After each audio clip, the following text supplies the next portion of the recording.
Hyrule Warriors sounds like a good idea on paper. In fact, I've kinda wanted a Zelda game in this style since that first teaser trailer for Twilight Princess. Nothing says Hero of Legend better than the guy who sliced their whole army on their own! So when it was first announced at Nintendo's December 2013 Direct, I got a little excited, as I'm sure many Zelda and Dynasty Warrior fans must have as well. Did I forget to mention this was made by Team Ninja? You would have found out as soon as you saw the new villain, as I can't remember the last time Nintendo did something like this for a Zelda game. Never mind. E3 2014 showed us some of the new characters that were going to be used, and Nintendo even had a direct for it later on as well. I'm worried these directs are spoiling everything in the game before they come out. DLC? Well, I'd like there to be more surprises than that, but I guess that's better than nothing. It released on September 26 in North America, and came out earlier in every other major region, and in Japan it had this really cool bonus edition set. North America and Europe only got the scarf, and in North America, you could only get it at the Nintendo World Store in New York. Recently, the US has been getting screwed on these bonuses lately. Don't even get me started on Amiibos! Freaking scalpers.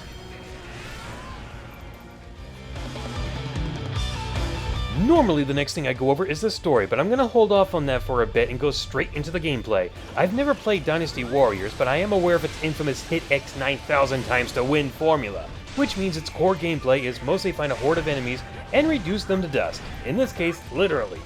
Hack and slash at its most basic, I guess. Although there is a leveling up system, so it has an RPG element to it as well. The leveling up is basically what you think it would do. Sweep enemies faster. You only play as one character at a time and follow your objectives. Mostly it's just wipe out opposing armies, take over enemy squares, and if something large shows up, kill it. How come I never get to summon giant? Never mind. Most of the time, your objectives will change over the course of the level, especially in Legend Mode, aka Story Time. So don't think that just because you've completed your objective, you can breathe easily.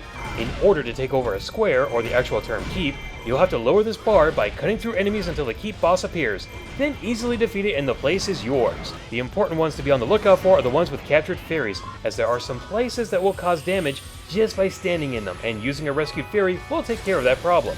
Be warned though, there are times where you'll have an allied base, and if that falls, then it's time to start the mission all over again. Enemies come in the form of sword fodder, slightly bigger sword fodder, enemies with weak points and annoying traits, and the aforementioned bosses that expose their weak points after being hit with an item collected in the story mode. The combo system is simplistic and easy to get the hang of. Mainly, it's just knowing how many times to hit B, then Y, and then maybe back and forth, though many of them have to be unlocked in another mode that I'll get to in a minute. You have a special attack meter that increases with every enemy you hit or Triforce fragments you pick up. Once it's full, press X on a large group of enemies and watch them disappear. Green bottles fill up your focus meter. Once it's full, go crazy on your poor opponents. You're trying to block, that's so cute.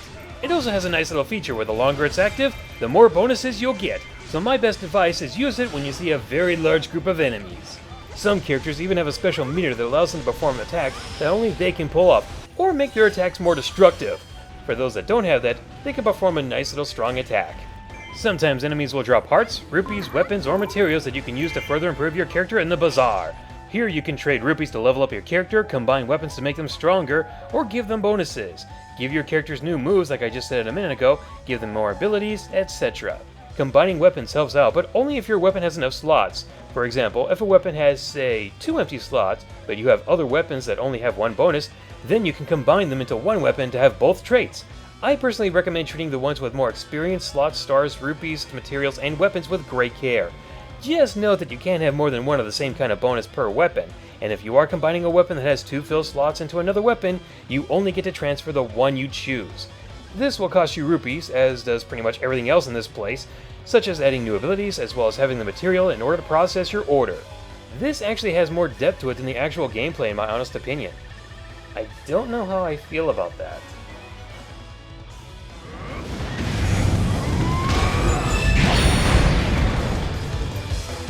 Whichever mode you'll be playing in, you're virtually doing the same thing. Solve problems by making them sorry they crossed your path. It's supposed to make the player feel empowered by triumphing over thousands of enemies while barely breaking a sweat. Trying out each character along with their different weapons can be enjoyable at first, and once you found the characters you enjoy playing as the most, the game might get hard to put down. My personal favorites are Link with nearly all of his weapons, and Princess Ruto because holy crap, she can clean up. The fast-paced action mixed with the over-the-top moves and unlockables in the adventure mode give a sort of addictive nature to it. The adventure mode is where I'd say the real meat of the game is. Here you explore a map based directly on the first Zelda game. You go either up, down, left, or right, completing each mission that comes up. Each one is different and can give you various rewards based on the requirements.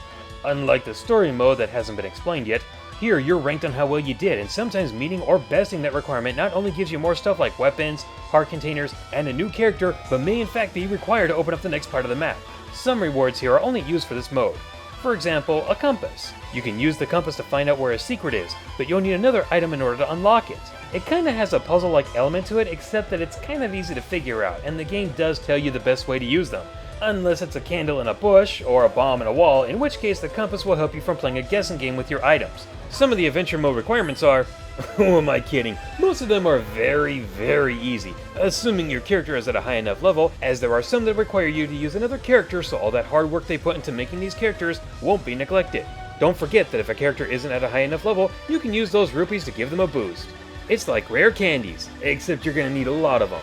Finally, there's that music. From the remixes of classics to the original tracks like Focal Line and Eclipse of the Sun, you'll most likely find yourself humming these when you're not playing the game.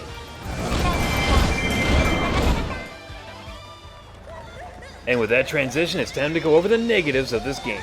Like what you see? Well, imagine doing this for the entire game and somehow having a problem putting it down because you just want to unlock that last heart piece.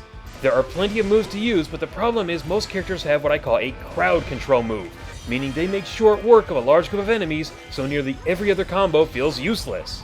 Link and Ruto, my favorites I'd like to remind you before some people can point that out, are the prime examples of this, as Link can do this, and Ruto can do this, and then she can do this, which is as overpowered as it looks, but at least you have to build up to it by doing this move twice. Oh, the hard work it takes to do that.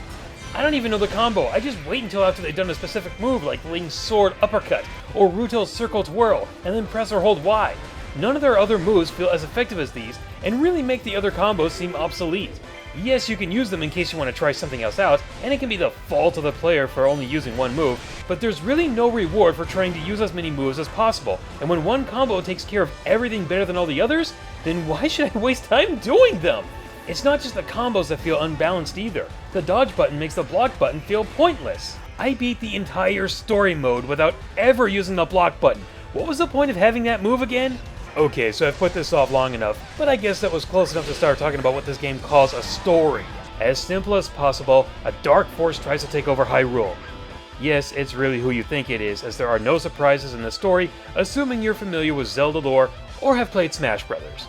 And I kinda wish that was all there was to it, but remember that new villain I brought up earlier? Well, she's always been watching over the balance of the Triforce, but couldn't interfere. She basically watches TV all day.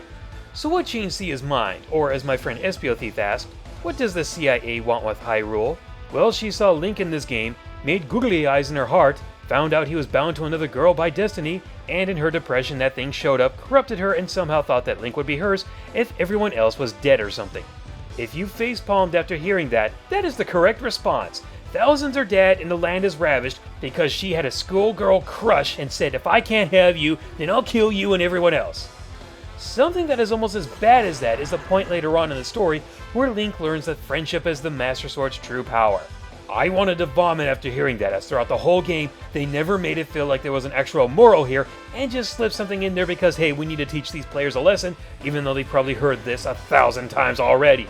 There was never a build-up to it, never a moment in the gameplay where working together either made you stronger or solved a problem, or did some ultra-crazy high combo attack.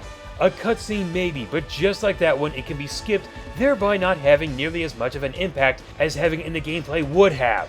You save them more times than you would save a Star Fox decoy, but at the very least, those guys actually did stuff like give information, or lead you to a new path, or give you stuff like they did in Star Fox's Self for helping them. Here, they do nothing. You can't tell them what to do, you can't play as them until the mission is over, they barely put up any kind of fight, and I can never rely on these so-called friends to do anything.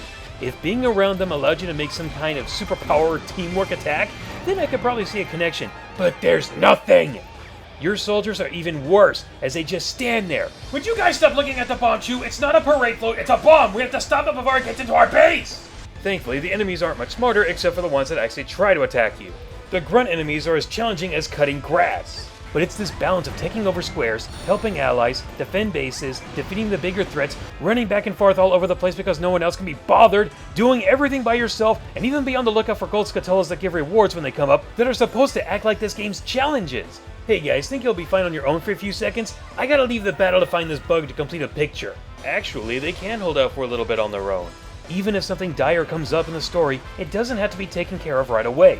While you don't always know how much time you have to handle something, if you're at a high enough level, then you can screw around all you want. Sadly, in some of the later parts of adventure mode, they try to throw everything at you at once, and unless your level is really high up there, you're gonna have to fail a few of them.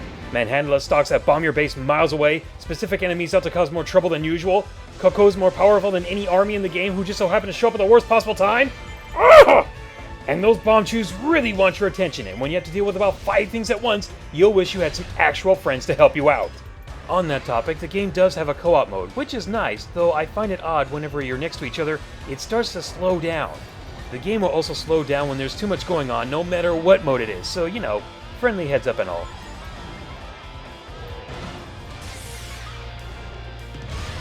All said and done, I've had my fun with Hyrule Warriors, but I feel like there's so much more I could have done. The adventure mode has so much to offer with all the challenges, items, and unlockables. The controls are easy enough to pick up and master. The lock-on targeting Zelda staple works as great as always, especially for a game focused on the combat. And the characters feel different enough from each other with some great moves and abilities. I was mainly interested in this game to see how well they would use the Zelda material, and that's something they excelled at. There's just something really enjoyable about using the Great Fairy to crash Majora's Moon to obliterate nearly 100 enemies at once. Sadly, the combo system lacks a sense of balance, as one really good move is worth more than an army. Nearly every AI failed lunch at school, and the story feels like rejected fanfiction with no build-up, suspense, payoff, or surprise, and is only there so they could put in their original characters. You'll need to play the story to unlock many characters and items, so my advice is rip that band-aid off as fast as you can. Even though the missions can take over 20 minutes on your first playthrough, thankfully they do have checkpoints. As of the time of this video, I haven't gotten the DLC, as I'm just not excited to spend 20 more bucks on this game, though the extra adventure mode maps might persuade me. Honestly, I feel like the best time to play Hyrule Warriors is when you're having a bad day and you just need to tear through something that won't put up a fight, and won't get you in trouble.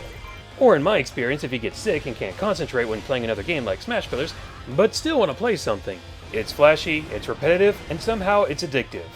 A 3 out of 5. It has some strong and some weak points.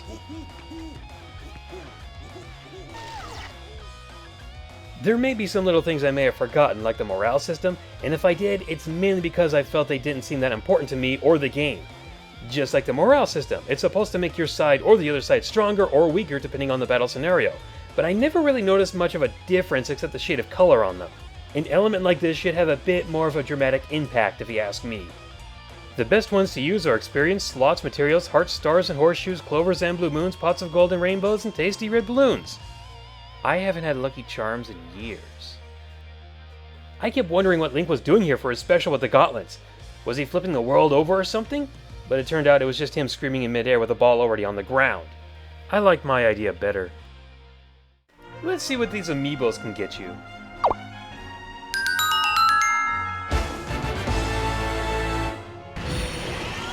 Oh, this weapon is so much fun to use. I'll try Mario next.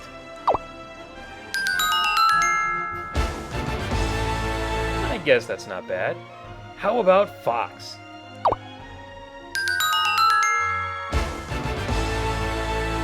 Why are these so popular again? Stupid random generator. For successfully completing this video, you are rewarded with more videos! Hey, wait, what's up at the bottom? There's nothing there. Well, this whole part is going to have a new look in the future. I'll also be doing a video plug before showing what the next video is. And for today's video plug, we have a top 10 list of stages for Smash DLC by Calamdori. Your editing is top-notch, and while there are some entries that feel questionable, mainly number 8 due to it not exactly being a stage itself, you had solid reasons for your picks. My advice is to try experiment with your narration voice. It still kinda comes up flat and monotone at certain points. Try using different sound tones in your voice for certain situations, such as a higher pitch for when you're excited, or a lower pitch for your disgust. You don't have to go over the top crazy, but I would recommend trying out different ways. So, what's the future video? Well, I figured I'd do something with Splatoon, so hopefully I can do a 5 things I love and bother me in Splatoon very quickly, and I really want to do a review for it as soon as possible. Yes, I'm still working on Smash Week. It's got a lot of stuff in it. And with all that said, I'll see you guys in the next video. Later, everyone!